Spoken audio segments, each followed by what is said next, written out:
Chapter 15. They walked over to the dam in the rising light, the deep blue of the early hours giving way to a soft, faded gray that hid all but the brightest stars. Rebecca walked quietly alongside Billy, noticed that the clouds were clearing out. It would be another hot summer day, though at the moment, she was doing her best not to shiver. The sun wouldn't be up properly for another half hour, at least. She was tired, more than she could ever remember being. But just knowing that the long, horrible night was finally at its end, that a new day was here, was enough to keep her from flagging. At the end of the dam walk was a short ladder leading to a door. They went up, Billy first, and stepped into a turbine room. More rusty metal railings around cement walks and heavy piped equipment lining the walls. There were two doors. The north door dead-ended in a storage room. The door to the west was standing open, led through a long fenced corridor to another door. "Keep going?" Billy asked, and Rebecca nodded. It was probably another dead end, but she wanted to keep from having to go back the way they'd come for as long as possible. They'd witnessed enough death and destruction already. She didn't want to have to go back for seconds. She paused as Billy started down the walk, noticing a silvered edge on the heavy door. It was reinforced with steel, and there was a keycard reader next to it. Something had wedged a stick under the bottom of the door to keep it open. A wet stick? She thought, reaching down to touch the glistening wood. When she pulled her hand away, slender strings of goo clung to her fingertips, stretching away from the stick. For a half second, she had a confused idea that for some reason the leeches had propped the door open, then shook it off, reminding herself that there were leeches all over the facility. She wiped her hand on her vest and caught up to Billy, who was already at the far end of the walk already, reloading the Magnum. The door was unlocked, and Billy pushed it open. Another cement and metal entryway, leading down another short hall. Billy stepped inside, sighing, Rebecca sighing along with him. Would this place never end? The room smelled like a beach at low tide, though they couldn't see anything from the entry, the room opening up just out of sight. They had taken 2 steps inside when they heard the click of a lock, the door sealing behind them. "Automatic lock?" Rebecca asked, frowning. Billy stepped back to the door, rattled the handle. "It was closed before. Doesn't make sense that it would lock after we came through." Rebecca heard something then, a low sound that made her heart skip. The sound quickly rose, became a deep, cackling laugh from the room beyond the entryway. Without a word, she and Billy walked away from the door, both of them holding their weapons tightly, stepping around the corner, and froze, staring at the vast sea of life that surrounded them. It seemed to cover every square inch of wall that dripped and crawled across the ceiling, the floor. Leeches, thousands of them, hundreds of thousands. The room was a large one, high and wide, split by a small corridor that ran along the back wall. Incinerators lined a central construct that rose to the ceiling, opening in the metal showing flickers of fire. There was a big metal door on the south wall, set back into a recessed doorway, which appeared to be the only other way out, if they wanted to run through all those leeches, which Rebecca most definitely did not. The cavernous space was bi-level, a catwalk encircling the central construct, an open fire at one side of the upper walk casting a flickering glow over the black, bubbling sea and washed across the room's every nook and corner. And on the walk, a lone figure, a tall, broad-shouldered young man, laughing. His strong, strange voice carried in the salt-scented rotten air. "Welcome," he said, and laughed again, a leech curled on each shoulder, other trailing down his extended arm. He was surrounded by the creatures. "So glad you could join us. You're the guests of honor. After all, this is your wake." Rebecca only stared, stunned into silence, but Billy took a step forward, raising his voice. "You're his son, aren't you? Or his grandson?" Rebecca knew immediately who he was talking about, and found herself nodding. "Of course." "That's right," the young man smiled, smiling widely, a fiendish smile. "In a way, I'm both." He made a shrugging motion with his arms, and changed, the transformation rippling over his body like water, like a movie effect. His long, dark hair shortened, turned white. His youthful features melted into aged ones, lines and creases forming, his eyes changing color, the pupils enlarging. In seconds, he was no longer the young man, though his smile was just as cold, just as brutal. It was Billy's turn to be silent, as Rebecca breathed out the name, unable to believe that it wasn't another trick, another false face. "Dr. Marcus?" The man on the catwalk nodded and began to speak. 10 years ago, Spencer had me assassinated," he said, the memories flashing through his hive mind, the children remembering for him, The images were blurred and dark, indistinct in shape and color, but the feelings were as clear as they had been on the day he'd lost his life. He had been expecting an attack for some time, but it still come as a surprise. He'd been working in his lab, the children playing in the pool at his feet, when the door burst open. And then there was gunfire, loud and final. He remembered the pain as he fell to his knees, clutching at the holes in his chest, his gut, and remembered seeing two familiar faces. The men walking into the room, his brilliant disciples, his best students, watched as he grasped his last breaths. Albert Wesker and William Birkin, both smiling. Smiling! He remembered the sense of loss, the incredible anger that clawed to the surface of his dying mind as his body fell, splashing into the pool, the children scattering as everything went to black. And then the memories changed, became the thoughts of the many. He could see his own face and body, half submerged, pale and ugly in death, but loved, so very loved by the hive mind. He had been their god, their creator and teacher, their father. They swam to him, wormed between his sagging lips, wiggled and strained to enter the gaping holes that had been blown through his poor flesh. Marcus found his voice, telling the two stunned watchers what they needed to know, to understand.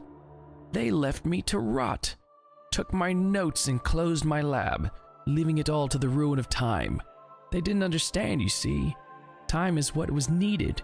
It took years for the T-virus inside my queen to reconstruct, to evolve, and to become the variation that created what I am now.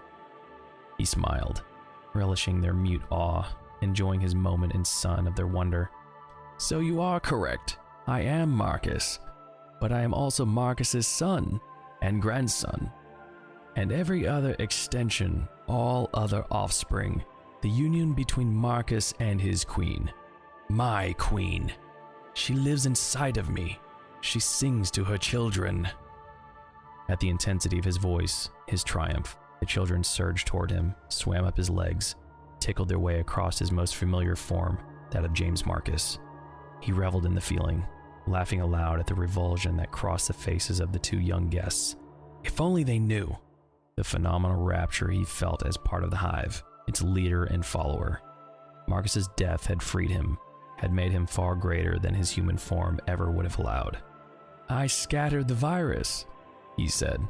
The world will know, now, what Umbrella has done, what Spencer and his stupid greed have contrived. Umbrella will burn, but Marcus will be hailed as a god for what he created. I am the archetype of a new man, far superior to the lonely pattern of humanity. The world will seek me out, will beg to join the hive, to unite as one all-powerful being. The man, Billy, spoke again, his face curled in loathing, his voice tight with it. You're dreaming. You're sick, twisted freak, whatever you are, and the world will seek you out, but only to kill you, to put an end to your insane delusions. Such a fool, so self-righteous in his own stupidity. A great anger rose in him, in the children, tainting his joy. He could feel his body quake with it. We'll see who's going to die, he said, his voice trembling with anger. But it was no longer Marcus's voice. He had become the young man again, the children's vision of Marcus as a youth.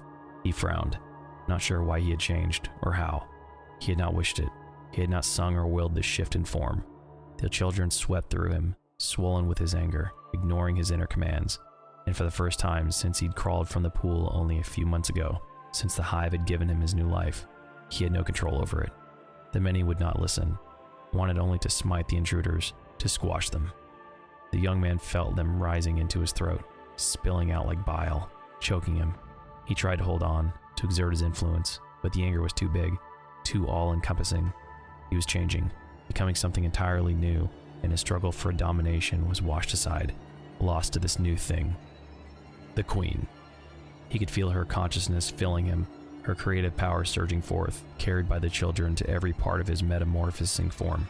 She wanted to kill, to destroy the two humans who dared to judge her, and she was far stronger than he even imagined. The thing that had once been Marcus had no choice but to surrender, to become the most powerful player of all, to become the Queen. Marcus started to change once more, in a way that seemed to surprise him.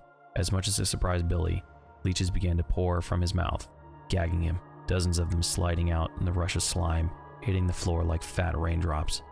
The young man's eyes were wide, his expression one of disbelief as he continued to choke out the slick fall of leeches.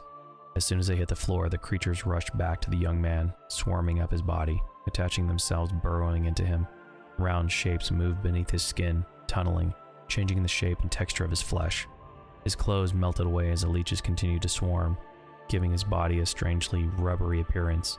His arms and legs started to look like great masses of fat worms twined together, his face elongated, stretching, the skin tearing to expose ribbed striations of purplish muscle tissue, throbbing, turning thick and wet with goo. Next to him, Rebecca drew a sharp breath as the Marcus creature lost its human appearance entirely, its whole body made up of those fat worms now, stuck together by dripping webs of clear slime.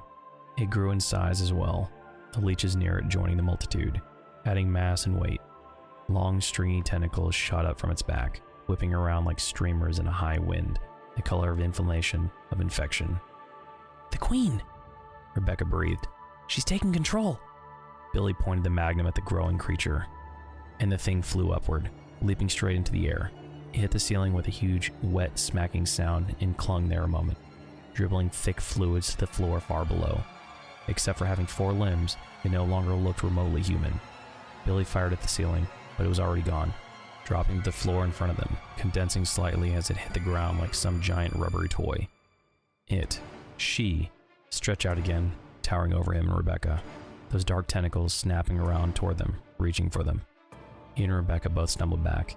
Billy felt his boots sliding as he stepped on any number of the leeches that still covered the floor, heard the soft, fat pop of each creature beneath his heels. Rebecca grabbed his arm, almost falling as she, too, slipped across the blanket of leech bodies. The deaths of her ghastly children had an immediate effect. The Leech Queen pulled her tentacles back and let out a scream, a strange, high, warbling wail like nothing on earth, a sound made all of it more horrible by its complete alienness. All of the leeches in the room started toward her at once, moving away from Rebecca and Billy, clearing a path from beneath and behind their killing footsteps. The Leech Queen continued to grow as the small bodies packed on, joining together with the core of the creature. Her size almost doubled in less than a minute.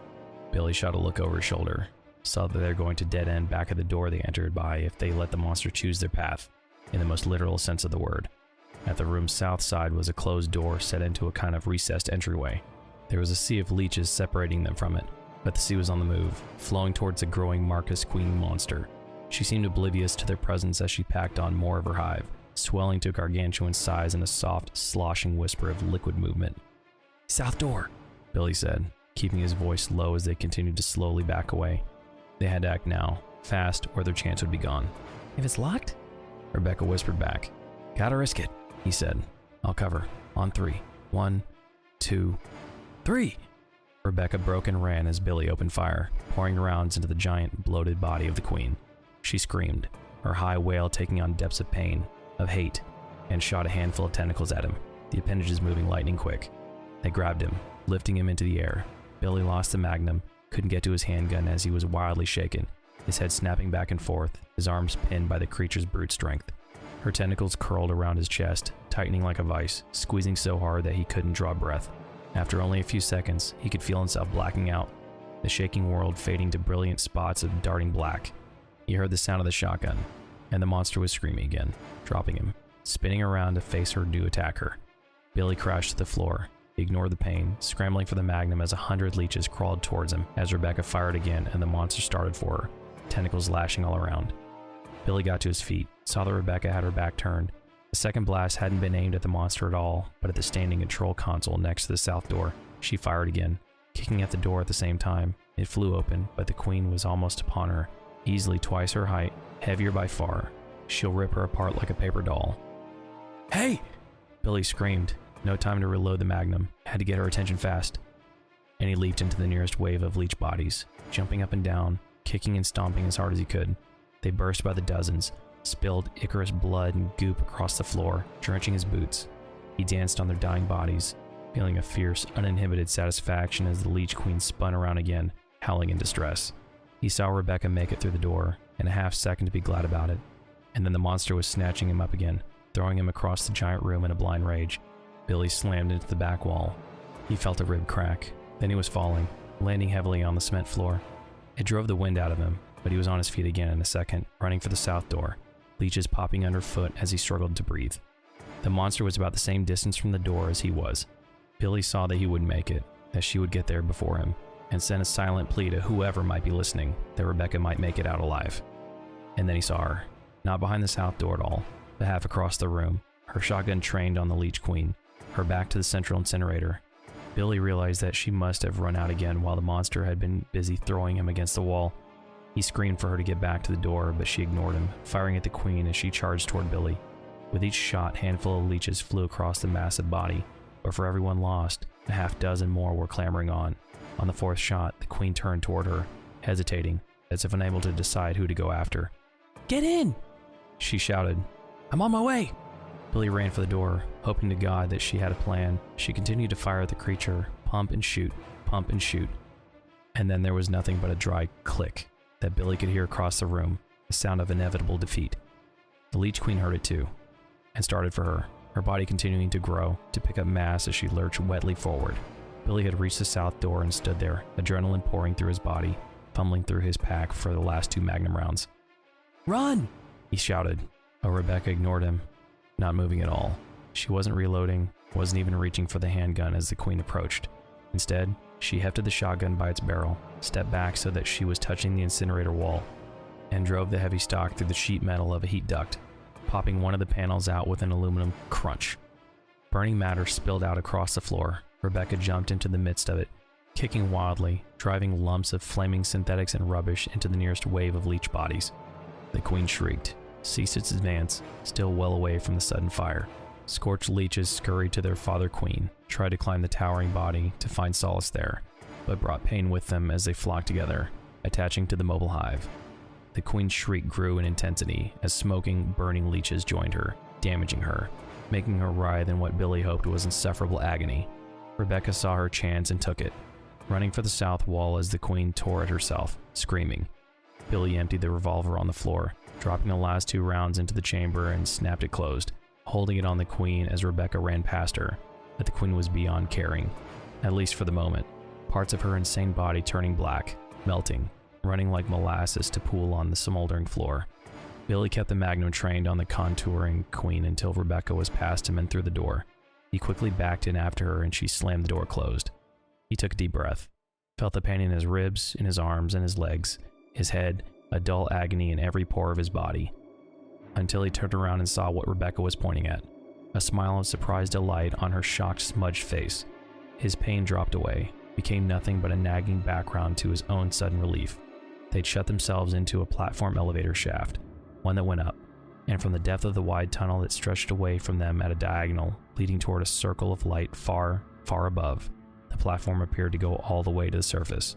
They grinned at each other like children, too dumb with happiness to speak, but only for a few seconds. Their smiles broke as the dying Queen roared, her horrible voice carrying to the next room, reminding them how close they were to dying themselves.